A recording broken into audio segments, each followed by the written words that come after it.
Come on. There we go. Okay.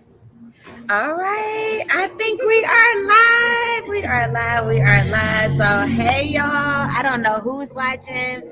I got my good girl, Shayanna. Hopefully, y'all can hear us good because listen, life be life, and y'all know how it goes. Anytime you make a plan, things don't ever go as you plan them. So hopefully y'all can hear us good, and we want to just give y'all a shout out. But guess what? This is my first time and her first time that me and my girl Shayanna get to meet in person. So what an honor. Listen, a great way to come back as well. So y'all, I know I've been a little MIA. You all, of course, we all have our different challenges and things that we go through personally. So it's important that we take our time to regroup, take that time back for ourselves so we can really just be at our excellence and be able to operate in the fashion we need to. So I want to first thank Shayanna for one. It took for her to leave Georgia, okay? She left the state, went somewhere else, came all the way back here, flew here just so she can come sit down with her girl, okay? Right. Finally. After living here for 3 years. After living here for 3 whole years. So hopefully y'all can hear us good. If y'all can't, y'all can say something. Hopefully, we're going to make this thing crack, okay? We're going to make it pop and do what it do. But in the meantime, Shayanna, let the people know who are you, okay? You got to intrude a little bit because we got a little background music and we want to make sure y'all can hear us, okay? That's the biggest thing. So let's tap in. So me, I'm Shayanna. Some of y'all probably know me from LP podcast. And LP, because some people don't know who LP is. That's our brother Larry Penton. Okay, we're gonna put that out there. And Trigger Warning Talk Podcast. Trigger Warning Talk Podcast. It's a really good podcast. Check it out on Apple, and also Spotify, and a bunch of other platforms as well. Awesome. He's on all types of platforms. So I did that podcast there, and I'm ranking number one on one of his streaming platforms. So it's still going, and it's been 2 years. 2 years since I started my journey. So I'm here today to also talk about my journey as well. Absolutely. Just in a different way, in a different life. I pretty much opened up as a mental health advocate because I'm a mental health advocate. I've been a mental health advocate for about going on 4 years now. So I take mental health very seriously. I take spirituality very seriously, and I tie it in all together with my journey. So today, just going with the flow, we're talking about that. And I've been an Air Force wife for 10 years. Currently live in Delaware right now at the moment, Dover, Delaware. So if anybody knows about Dover, Delaware, it's okay. We making it, but it ain't Atlanta. It's not Atlanta. It's not Atlanta. Like, it took me a minute, but I made sure I had to come back out to Atlanta. So I do appreciate you, Shayanna, because you came to Atlanta and I was one of the first people she touched down with. So that's just much respect, and that just lets you know when you sow good seeds into the community and to the world, it does come back full circle. So I am very honored to be sitting here having this conversation with Shayanna, and we're at the Blue Cantina. If y'all know where that's at, y'all.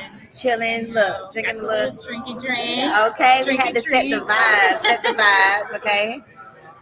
Waiting on the food, but in the meantime, I kind of want to just get into it. So, of course, I know a lot about you because we've had numerous of conversations on Clubhouse, on and off the app, and we just kind of built this family dynamics just amongst our tribe. So, let the people just know a little bit more about you. Like, what did your childhood look like? Did you grow up in a 2-parent child home, or was it just like a single parent? Like, what did it look like for you?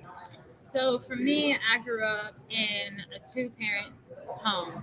It was a very toxic environment.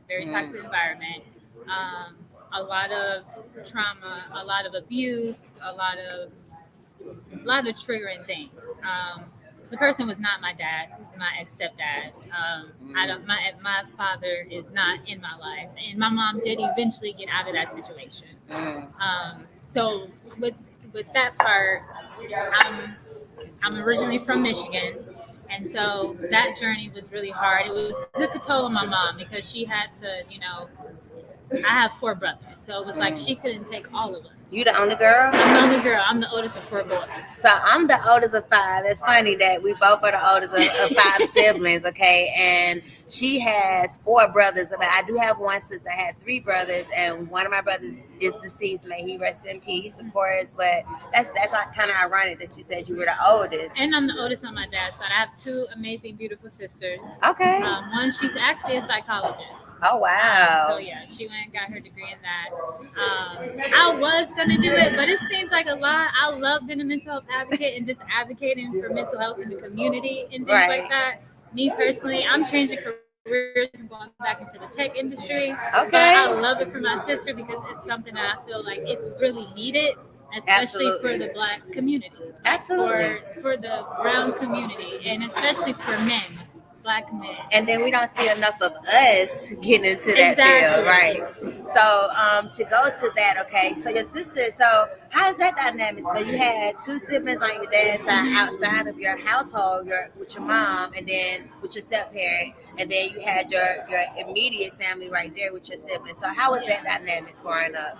So my mom always wanted me to have, even if I didn't, my dad wasn't there, my mom, she always wanted me to have a connection with she wanted me to know my other side of the family. Right. So my grandmother would always want like the kids over, like the cousins, the sisters. So we kind of like, I would go and spend a night with them at their mom's house and stuff. So it was a close, like we had a close very relationship. Very close knit. The older we got, we did grow apart, but we're now rebuilding that relationship since we're older. And I think it's really important to have that relationship and have close relationship with your siblings, period. Absolutely. Because family is everything. So it sounds like they did a very good job by making sure y'all were an amazing blended family.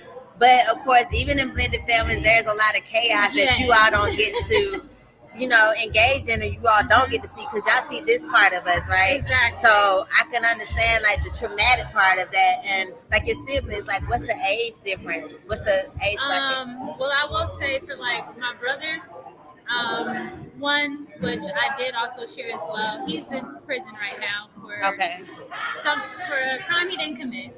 He didn't commit it, so that's sad in its own. But he's 27. I have another brother. He's actually 25, and then two twins. That's what knocked off the 5 for my mom. Oh wow! My twin brothers, and they are about to be 20 in October. So she had 3 kids and they had twins. Yeah. Oh, see, I'm here, mama. I feel your pain, mama, because I'm a mama too, and I don't know what I would have did after my 3 that I have now, and they would have said, "Oh, you about to have twins." I probably would have fainted. So, but oh man, so wow, you said a lot. I want to kind of touch on the topic that you just mentioned about your brother. So you said that he's currently serving time in prison for a sentence he did not commit. How long has he been in prison? He's been in prison for 8 years. They gave him life without parole for a murder that he did not commit. They did not have all the evidence and everything like that. It was really janky, and we're still working through that process because it's a lot. It's a lot. It's heavy, and then not only that, it's in the state of Michigan, and the state of Michigan is already. They will throw you in there and throw the key away pretty much. And so it was like he was already. That's when it like ties into like the trauma that happened into our home. Right. It affected him in a certain way. It affected him to push him out into the streets because his father didn't want nothing to do with him. Because my mom, she wanted to take all of us, but she couldn't take all of us. It was like their dad was pretty much, Oh wow! And so although you had siblings, you all didn't get to grow up in that same family dynamics because the other parents were stepping in and taking action, pretty much. So when I left, like around 11 going on 12, when that's how old I was. But my brother that's in prison, we're like twins, but not twins because we had a really close bond growing up because we were the main two that were physically abused the most. Oh wow! Of course, if anybody listens to my podcast, I also went through sexual abuse as well.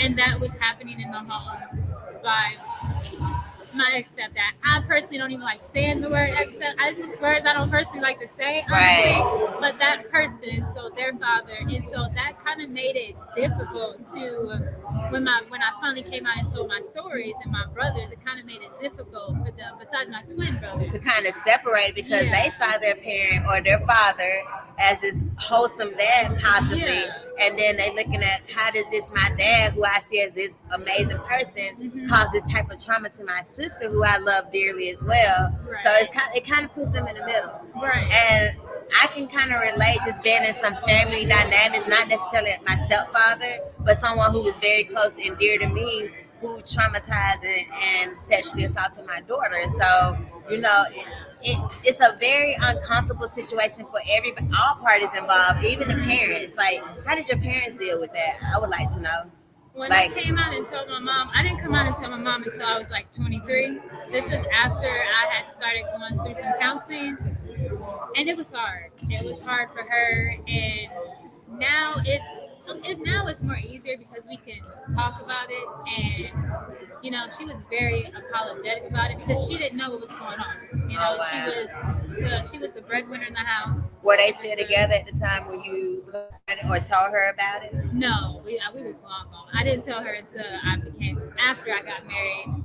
Okay. Everything because we were already. She had already left out of the marriage anyway. She had already left, so I didn't come out and say anything. And when I did say something, of course, I was being attacked, saying I was a liar, saying Of that I course. wanted it, Because the all these first, different things. and I want to address that part because, I don't like hearing like, well, why did they wait this long to say anything? Or, because someone who hasn't been through the trauma, it's easier for you to look at it from the outside and say, well, this happened umpteen years ago. Yeah. Why are they now confronting it? Right.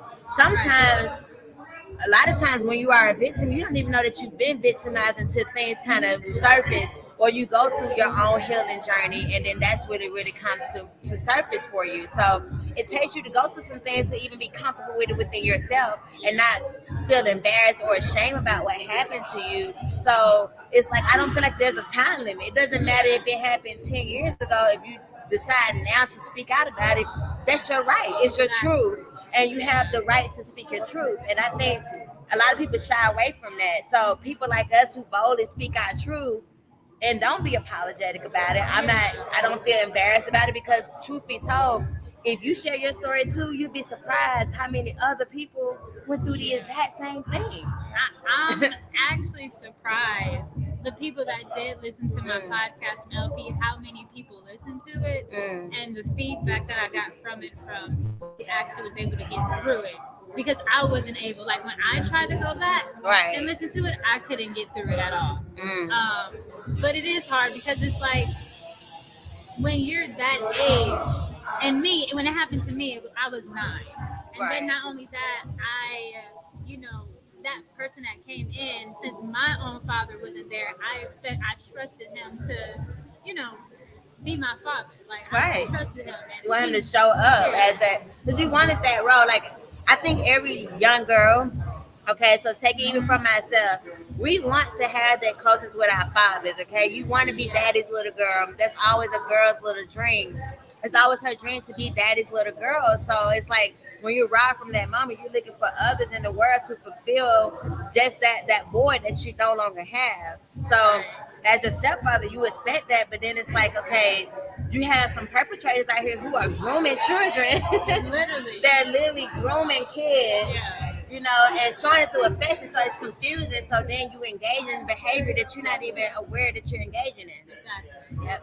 So it's a big pandemic that we're facing. Everybody is, and I think it starts with us speaking boldly about it. So I commend you for even using my platform and other platforms like LP, to really speak your truth. Because yeah, it's like, how long are we going to continue to shy away from it, or are we just going to keep calling exactly. these people out and making them hold them accountable? Because Now, I wouldn't want somebody to be in my situation. Like the situation that I went through is like it was like as soon as I turned 18, it was like I was just wilding out. Let me just say that right? I was wilding out.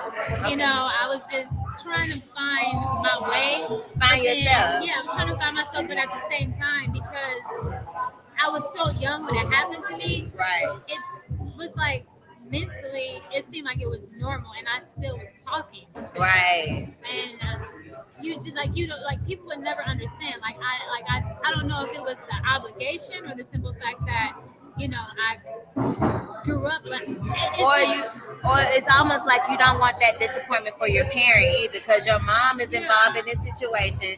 It's happening, and she's yeah, still engaging with this person. So it's like and she you had don't. no clue about it She at the have no time clue. either. You don't want to be the person who's showing that disappointment. Right, So exactly. it can be, it's confusing, but I understand the dysfunction of it as well, But I commend you, because at some point you did speak out. So I do want to know, like, was any action taken? Like, did anything come of that with you speaking out and boldly about it? I will say, of course, everybody know how moms are about their daughters. Okay, because I don't play about my Yeah, girls. not at all. It Right. took my mom. She went through it, and it was hard for me to come out and tell her about it. But Hmm. now I feel like we have even more of a closer bond. She's very understanding. She's very open to listening to me. Mm. And I will say with my brothers, like I always told them that with me coming out about this, it's your choice on whether you want to have that relationship. Because I know how it is to want to have a relationship with your parents, especially with them being boys and their dads. Absolutely. But it's kind of in the back of their head. They are very mindful that, hey, this happened to my sister, And it can be hurtful for and her very to see this hurtful. Yeah. engagement. Now, So, my twin brothers that I helped raise, right, they can't stand them. They can't stand them at all. At all. And like they can't stand them. But right, me and my mom, we raised them, so it was different.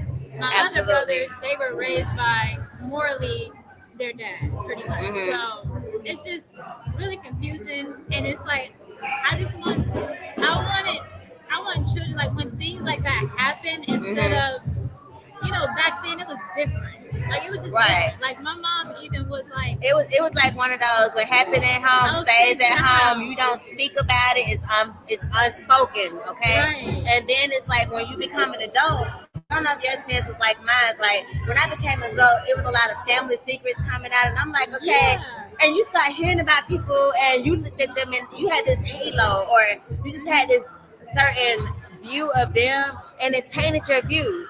And it started making Uh-huh. me really realize, like, wow, it's really toxic. This is Very, toxic, very okay? toxic. And so the more and more, like, some people I won't even name right now, because trust me, all this is gonna be in the book, okay? Just it's gonna be in the book. We are writers as well, so trust to be Yes, told. I forgot. I am a blogger and I Come am on. working on a book. I'm a blogger on Substack, and it's crazy because you use the phrase "what goes on the house stays in the house." My Yes. latest blog that I published, I believe that was 2 months ago. I published it. I actually quoted that in my blog. So Wow. y'all are gonna be getting a book from me soon. And then I also did. I don't know why I keep forgetting stuff. Bear with me, y'all, because I be doing a lot, okay? Right. But I do have a team behind me, and I did get an article published in the Okay. New York Journal. Let's So speak it. that is on my Instagram as well. So Okay. you can find me on Instagram. But the link is in the bio. Everything is there. My Substack, podcast, all of that. My blog. If you want to go and read it, like I always say, it is trigger warning. I just have to say Right. that because it's my full story, and I wanted to tell my full story so that way things that's happening now, so kids can go to your guidance counselor, go to your Right. teacher, go to I don't know, a close family member, go to a friend, go to somebody and Right. tell them what's going on, so that way you don't have to deal with the pain that I dealt with for so long. Absolutely, and I 100% agree.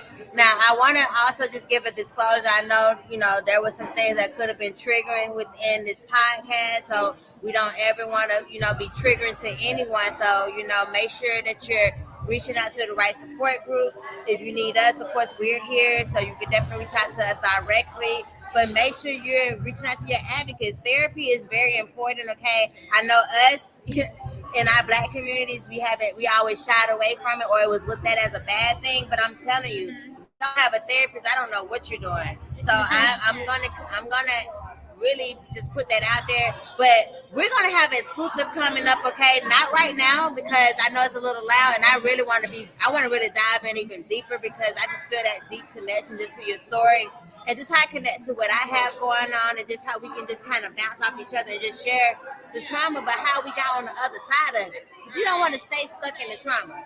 That's the problem, okay? Trauma happens to everybody. Let's be honest. Trauma happens to every individual in different ways, okay? We all deal with trauma differently.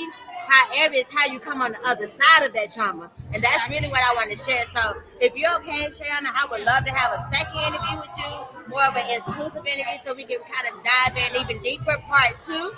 So if y'all chimed into this one, y'all, this one was good. It was juicy.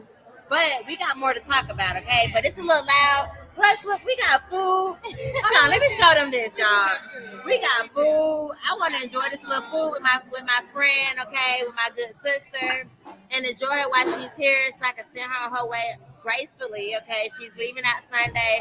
But it has been a pleasure, for one, to be able to have this exclusive interview with you. But more is going to be coming, okay, y'all? So be tuned for the real exclusive interview. But in the meantime, tell them how they can follow you. Where can they support you mostly? So I'm mostly on Instagram. That's where I promote pretty much everything. I Okay. promote a lot of inspirational things on Instagram.